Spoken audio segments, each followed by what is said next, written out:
In 2023, it seems as if more and more young people How old are you?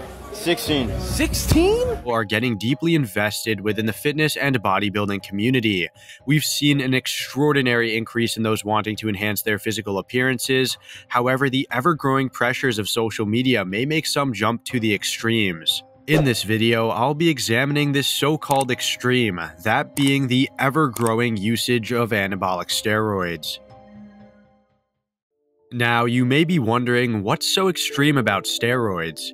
Well, first off, let's take a look at what steroids or performance-enhancing drugs do. When introduced into the body, they act at androgen receptor sites to influence cellular functioning and gene expression.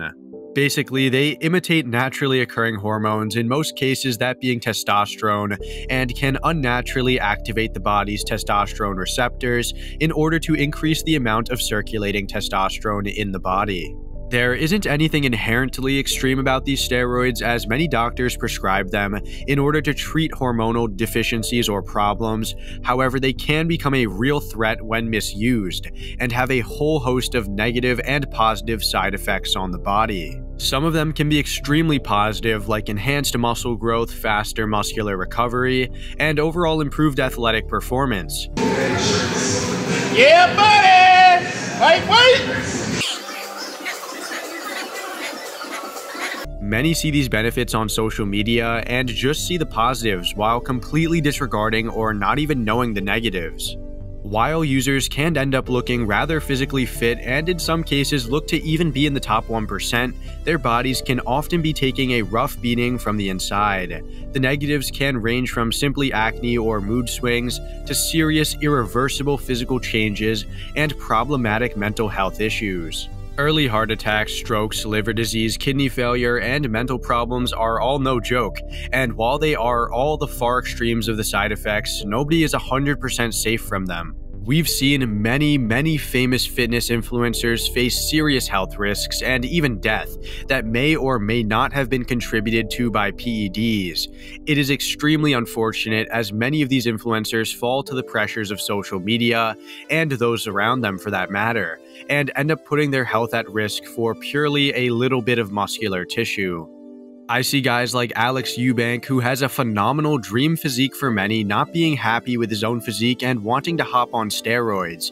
Other times I see 14, 15-year-olds. Yeah, I decided to start Tren. Whoa, dude. Started Tren baloney at 14. Actively and openly taking PEDs, completely fixated on the present, and completely unaware of the potential future risks. Some surveys have shown rather disturbing statistics, such as this one from 2022 that showed an estimated 0.8% of 8th graders, 0.5% of 10th graders, and 1.3% of 12th graders all misused steroids. Although these are a very small percent of the student population, when should it even be appropriate for anyone still developing their bodies to even misuse a performance-enhancing drug?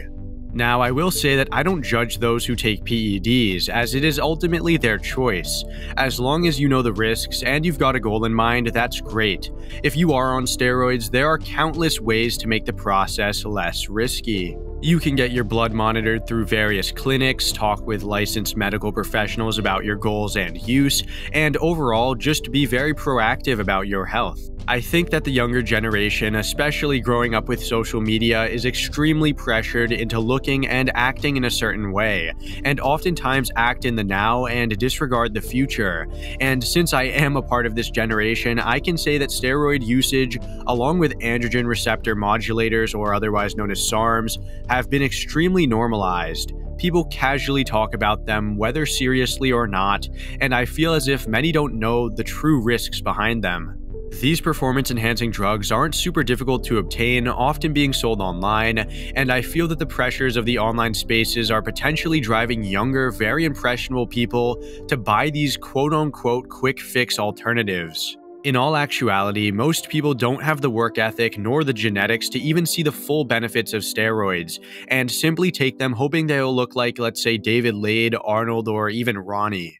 Ultimately, though, it's your choice to take these enhancements, but I'm making this video purely to inform people about what they do. When I was younger, I would have loved to have someone just talk about these risks. However, I didn't even necessarily care at the time. Although I've never done steroids, I've learned about their benefits way before I ever knew any of the risks. I think many popular fitness influencers have done a great job at increasing the awareness around the dangers of PEDs. However, a lot more still needs to be done in my opinion.